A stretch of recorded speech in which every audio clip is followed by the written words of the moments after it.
अस्सलाम वालेकुम दोस्तों, Sajjad Khan Jadoon official YouTube channel और फेसबुक पेज पर आप सबको खुशामदीद। पाकिस्तान में महंगाई इस कदर शदीद हो चुकी है कि दुनिया में अब इसका मुकाबला किसी से नहीं है।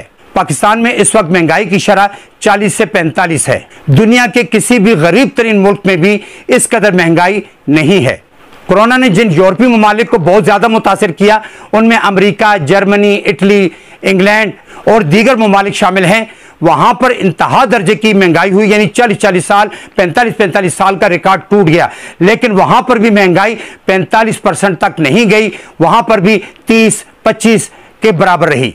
ये सब कुछ हमारे मुल्क में सियासी जमातों की गलत पॉलिसीज और उनकी बैड गवर्नेंस से हुआ है। जिन मुल्कों में कोरोना को लेकर महंगाई में इजाफा हुआ है, वो भी हमारे यहाँ की महंगाई का रिकॉर्ड नहीं तोड़ सके। अब सिर्फ पाकिस्तान में आटे की कीमतों को ही देख लें कि सिर्फ एक हफ्ते के दौरान कीमतें कहां से कहां तक पहुंच चुकी हैं।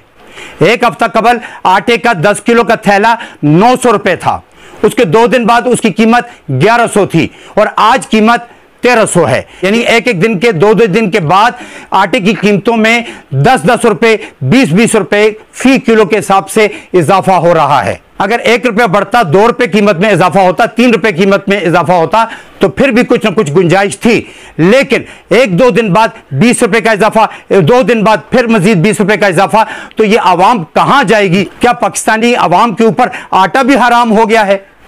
पाकिस्तान एक ज़राई मुल्क है और इस ज़राई मुल्क के अंदर यह हालत है कि पाकिस्तान में आटा नापैद होता जा रहा है और उसकी कीमतें आसमान से बातें कर रही हैं। पाकिस्तान के मुआशी माहिरीन की यह राय है कि अक्टूबर तक यही आटे का 10 किलो का थैला 2000 तक पहुंच जाएगा, यानी फी किलो आटा 200 रुपए किलो मिलेगा।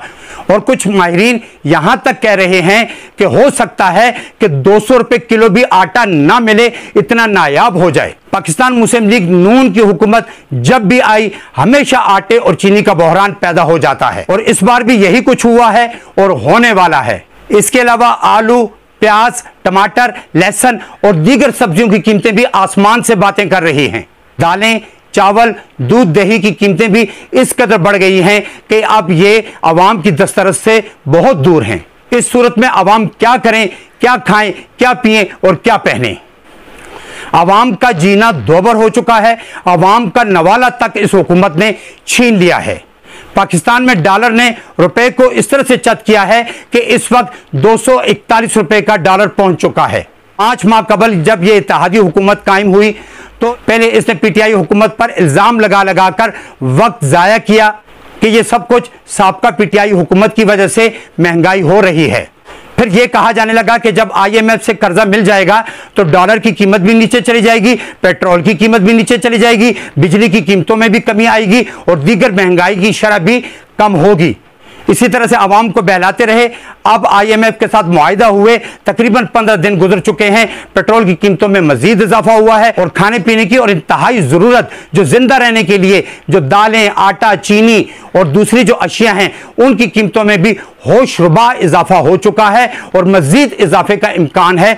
और यहां तक इम्कान है कि हमें आटा और चीनी और दीगर जो खाने पीने की चीजें हैं उनका बहरान पैदा हो जाए। ये सब कुछ मैं अपनी तरफ से नहीं कह रहा। इस वक्त मुआशी माहिरीन यही राय दे रहे हैं कि आगे चलकर इससे भी सख्त वक्त आ सकता है। और मैं ये कहना चाह रहा हूं कि जिन कुव्वतों ने इस हुकूमत को लेकर आए हैं तो वो अब क्या सोच रहे हैं? क्या वो आवाम को डूबता हुआ देखना चाह रहे हैं? सैलाब ने तो उनकी कमर तोड़ के रख दी है। उसके बाद महंगाई में मुसलसल इजाफे से अवाम का जीना दोबर हो चुका है। हुकूमत से दिलासे दे रही है, विजिट किए जा रहे हैं। कभी बरतानिया में नवाज शरीफ से मिलने जाया जा रहा है, कभी इधर उधर घूमने फिरने जाया जा रहा है।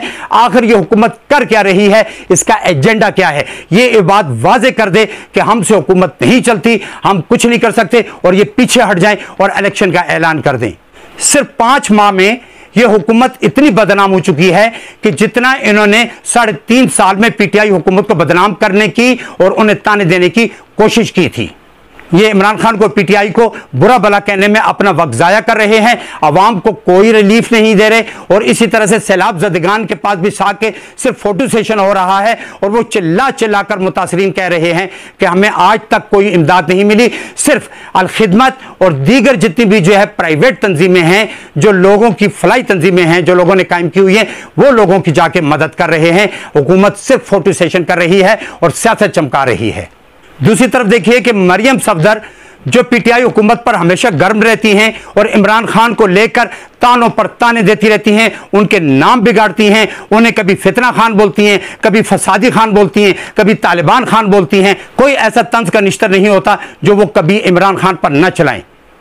वो जब भी मुंह खोलती हैं इमरान खान को तनकीद का निशाना बनाती हैं, लेकिन अपने चचा की हुकूमत पर क्यों लान तान नहीं कर रही, वो उनसे क्यों नहीं कह रही, वो उनसे क्यों नहीं पूछ रही कि ये महंगाई इस कदर क्यों है, अवाम हमें आइंदा वोट नहीं देंगे बल्कि जूते मारेंगे। तो क्या मुस्लिम लीग मजीद बदनामियों की तरफ, मजीद गुमनामियों की तरफ जाना चाहती है? बल्कि इसके बजाय मरियम सफदर ट्वीट करती हैं और कहती हैं, वेल डन शहबाज शरीफ, आपने कौम का सर फखर से बुलंद कर दिया। यह है वो हुकूमत जिसका सर फखर से बुलंद हो गया। अवाम के मुंह में गया हुआ नवाला तक आपने खींच के बाहर निकाल दिया है और अवाम को आपने मौत के करीब कर दिया है। यह है आपकी कारकर्दगी जिस पर आप अपने चचा को वेल डन कह रही हैं। दोस्तों, मैं क्या क्या बताऊं और क्या क्या सुनाऊं। महंगाई का आलम तो अपनी जगह पे मौजूद, लेकिन बिजली और गैस के महकमों को भी खुली छूट दे दी गई है कि वो आवाम को जिस कदर चाहें लूट सकते हैं और जो कुछ चाहते हैं उनसे छीन के अपने बैंक बैलेंस बढ़ा सकते हैं। गैस और बिजली के बिल वसूल करने के लिए स्लैब वाइज तरीका बनाया गया है कि अगर आप 100 यूनिट तक जलाएंगे तो इतने पैसे होंगे, 200 यूनिट तक जलाएंगे तो उसका डबल होगा और 300 तक जलाएंगे तो उसका ट्रिपल हो जाएगा। और इसी तरह से जब आप आगे बढ़ेंगे तो मजीद आप पर बिजली का बोझ डाला जाएगा। चले यहां तक भी हम कबूल कर लेते हैं कि बिजली का बिल स्लैब वाइज आपने कर दिया, गैस का बिल स्लैब वाइज आपने कर दिया और आप उसको बढ़ा चढ़ाकर वसूल कर रहे हैं, लेकिन उसमें आपने दर्जनों के हिसाब से टैक्सेस रखे हुए हैं कि इलेक्ट्रिक के मुलाजमीन के यूनिफॉर्म की कीमत आवाम से वसूल की जा रही है इन्हीं बिलों में, के एमसी की टैक्सेस जो है आप जो है आवाम के बिलों से वसूल कर रहे हैं। इसके अलावा हुकूमत के चार्जेस आप अलग ले रहे हैं, इसके अलावा आप फ्यूल एडजस्टमेंट के चार्जेस अलग ले रहे हैं, सेल्स टैक्स आप अलग ले रहे हैं, इसी तरह से कई बहानों से कई टैक्सेस आप ले रहे हैं।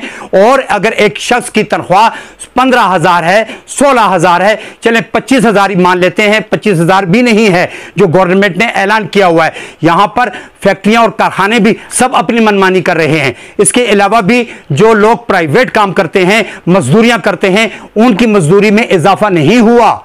प्राइवेट जो लोग काम कर रहे हैं उनकी तनख्वाहों में इजाफा नहीं हुआ और कीमतें आसमान से जा लगी हैं। अब आवाम के पास क्या जीने का भी हक नहीं? क्या यह मुल्क हुक्मरानों के लिए है कि वो मुल्क को लूटें खसूटें और इसकी दौलत से बाहर जाके अय्याशियां करें, अपने बैंक बैलेंस बनाएं, अपने लिए जो है जायदादें खरीदें और अपना इलाज तक बाहर जाकर करें? कितनी शर्म की बात है कि मुस्लिम लीग नून के कायद इस वक्त बरतानिया में बैठे हुए हैं और वो मुजरिम हैं, वो सजा याफ्ता मुजरिम हैं। वो सिर्फ इलाज कराने के लिए 1 हफ्ते के लिए गए थे और एक मौजूदा वजीर आजम शहबाज शरीफ ने अपने बड़े भाई की जमानत ली थी, कोर्ट के सामने स्टाम्प पेपर पर लिख के दिया था कि ये 10 दिन में या ज्यादा से ज्यादा 15-20 दिन के अंदर चेकअप करके वापस आ जाएंगे। और आज 1.5 से 2 साल का अरसा गुजर गया, वो वापस नहीं आए, लेकिन वो वहां से बैठकर हुकूमत चला रहे हैं। वो एक मुजरिम वहां से बैठकर हुकूमत भी चला रहा है, वहां से बैठकर अहकामात भी जारी कर रहे हैं। ये भी बड़े फख्र से कहते हैं कि हमारे दिल में अवाम का बहुत दर्द है, पीटीआई हुकूमत और इमरान खान जुल्म कर रहा था, हम अवाम के साथ बहुत अच्छा और बेहतर बर्ताव कर रहे हैं। अब आवाम को यह चाहिए कि वो सोचें कि कौन सही है और कौन गलत, किसको वोट देना चाहिए और किसको वोट नहीं देना चाहिए। आज 75 साल का अरसा गुजर चुका, आवाम पिसते ही रहे और हुक्मरान इन पर हुक्मरानियां भी करते रहे, इन पर जो है जुल्म भी करते रहे और अपना बैंक बैलेंस भी बनाते रहे।